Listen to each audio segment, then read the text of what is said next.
Merry Christmas 2021. No further comments beyond that. Merry Christmas 2021. I am filming to rant about the recipe brisket, dried fruit. That's the best right now. I'm exhausted, all the above, okay? You know where I'm at, and there's no further comments. All right. What I've gathered by my new journey that I have launched into Jewish cuisine is I need to talk to other Jewish people. It's going to have to happen because you're asking yourself while you're cooking this as a chef or as a cook at home, where's this one from? Because I've noticed this Sabbath soup, there's many different ones from different parts of the world. It's really cool. Jewish cuisine is something that you want to talk about, like talk about wine as like I see it now, I don't have the vocabulary, so you're just gonna have to bear with me. Because there's so many different parts of the world where, for example, the blintz is German, but it's been adopted by the Jewish people on earth. So, I mean, this is just fun. It's fun to talk about with chefs, and everybody would like to talk about this. Another example, when I made the meatball with the tahini, I didn't make the tahini this time. I had to buy it because you know where I'm at. No further comment on that. But the dish itself can be done complicated, can be done rather easily. I did it the easy way for obvious reasons. The dish itself is so packed with flavor. It's so wonderful. I have adopted it into my home on a regular basis. Like I have the, I can't remember the chicken I make. It's from Philippines. And like I have the Korean soup. I make this Korean soup. It's just something I make on a regular basis, along with my lasagna, right? There's certain things you like to eat. Yeah, okay. All right, so this lamb and meatball with tahini is so tremendously good. This is now something just on the regular here in my house, I can guarantee you that. But when you make that, you're like, no, this is obvious, it's Middle East, okay? You know that much, all right? And it's so cool when you're cooking the Eastern dishes. This is Middle East, this is Eastern Indian, and this is Chinese, because it's all medicinal. You know, when you eat that plate, all the medicinal that's going into your body. I'm not going to get all into descriptives because, again, I'm really exhausted. But I felt led to do a Christmas video on what I cooked and to say, hey, Merry Christmas. I think it's appropriate. I think it's fine, and this is what we're going to talk about. So then here we go. Let's do it. Amen. So this beef brisket, I can't remember the name, so bear with me because this is not how you want to introduce something you cooked, and I know that. The beef brisket with the dried fruit that I cooked in the slow cooker. It contains all the flavors. I had to supplement for the wine, yeah. But everything else was there. I put leeks in. I think that's the only thing extra I put in. But I have not researched the recipe. But clearly you're supposed to roast it. So you can only imagine how good it would be when you roast it. And the source that I got this recipe from has it in print that it is a contest winner or something of that nature. So when I just ate it, this was in the slow cooker, not properly cooked, but containing all the flavors of it and the ingredients itself, right? I can absolutely, with no doubt, see why, hands down, this would win some sort of contest. It has, the only thing I didn't put in there, which I can imagine would be so good, especially roasted, oh, forget about it, is that wine, the sweet dinner wine. It's so good, just the ingredients list, that you're eating this thinner, low-fat cut of red meat with tons of vegetables. Because that's the dish, is vegetables and a thin, low-fat cut of red meat. And by the time it's roasted, oh my God, you and everybody that you serve this to is gobbling up. I ate it, and I gobbled up all these vegetables, not even aware that I was eating all these vegetables. I like to eat a lot of vegetables, but the point is, you're not thinking about it. You're just thinking about how good every bite is, because you're tasting all these layers of flavor. I'm highly suggesting this dish. And so then, you know, when I'm done, I'm in here thinking, well, where's this one from? Like, where is it from? So at that point, that's why I did my intro, was saying I need to talk to other Jewish people, because they can tell me where this stuff is from, or undoubtedly. Where's this one from? Because I think the Bunzes are obviously, they adopted it in Germany.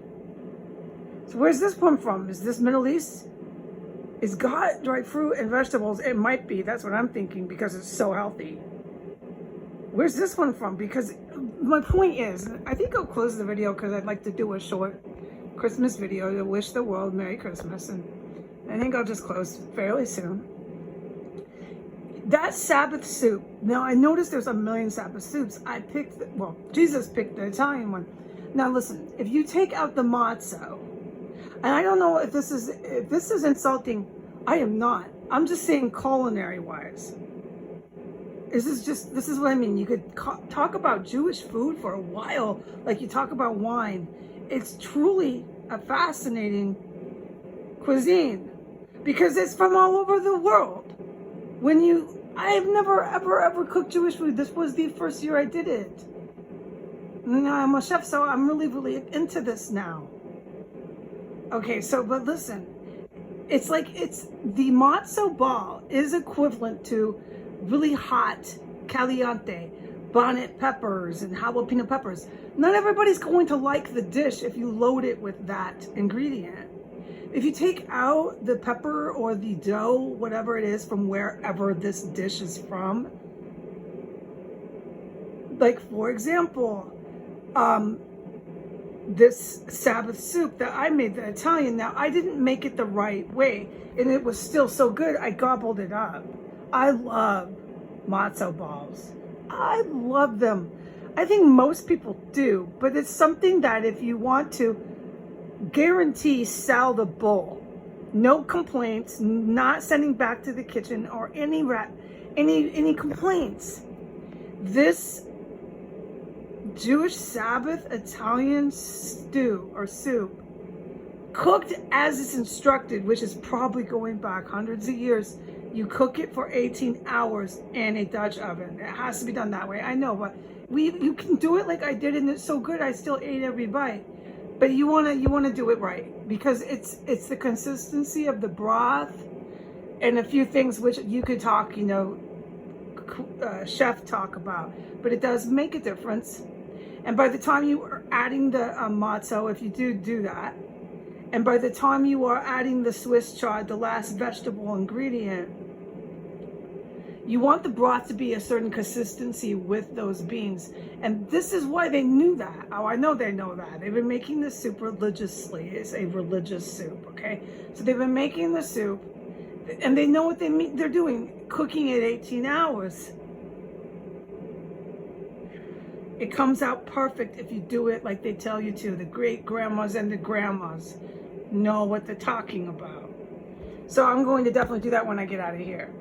Okay, cook it for 18 hours and do everything as instructed on there, and it's going to turn out beautiful. But you could serve this soup, this recipe, to anyone on the whole world. It's a universal recipe. They're going to eat that up. It's these wonderful beans, this wonderful green, this wonderful broth. It's so good. And if you want, you have the beef brisket in there. Again, it's not expensive, and it's a low-fat cut of meat. This is really fascinating, okay? And then this is also the same, what I just said about universal, as this brisket it's the same cut of meat. with the dried fruit that you roast. It's universal. You could serve that roasted brisket with all the fruit and yam and leek. Throw leek in there if you want. My suggestion. Leek. Just all this stuff in the ingredient list. You could serve that anywhere and it would please any palate. It's like one of those dishes that you just eat it and eat it and eat it. It's so good. You're not even thinking about what you're eating. Am I eating a leek? Am I eating a potato? No, it's just so good. I mean that. And I did this in the Instapot in the slow cooker, which is not the way you want to cook it. I would never tell anybody to cook that in the slow cooker. I'm not going to do it again in the slow cooker. No, I probably won't be able to do this lovely, incredible brisket, dried fruit that I'm raving about until I relocate out of here, which I will. Oh, I will do it all the time. It's that good. You don't even need a side dish because you got all these vegetables. That's your side. It's brilliant. It's brilliant. So I just want to say for my Christmas video, Merry Christmas. And I'm blown away with Jewish cuisine. Yeah, it's inevitable. I'm gonna have to talk to some people on the planet someday. Okay, I do not deserve to be casted out by the whole world. I did nothing to anyone that's wrong. You might want to reflect on yourselves. I'm a little resentful and hurt. Yeah, I am hurt. And when I'm not casted out, I need to talk to Jewish people because I just want to talk about the food. I'm absolutely fascinated and I'm on a new journey. I've done all the journeys except now, well, apparently I haven't. I haven't done Chinese. No, Chinese is hard. You have to study that. And I haven't done Jewish. I guess there's some I haven't done. So I need to talk to Jewish people and Chinese people. All right, well, but I haven't started my Chinese journey because this is serious. You got to have a stove. You got to have equipment. This is serious. I found a lot of the Jewish food is something you can do fairly easy. It's like 18-hour Dutch oven stews. It's roasting beautiful. Your whole house smells incredible. A roast. These type of dishes aren't that hard to do. Okay? Note to the wise, they're not that hard to do and they're smashing when you pull them out of your oven. All right. Merry Christmas and Happy New Year. Bye.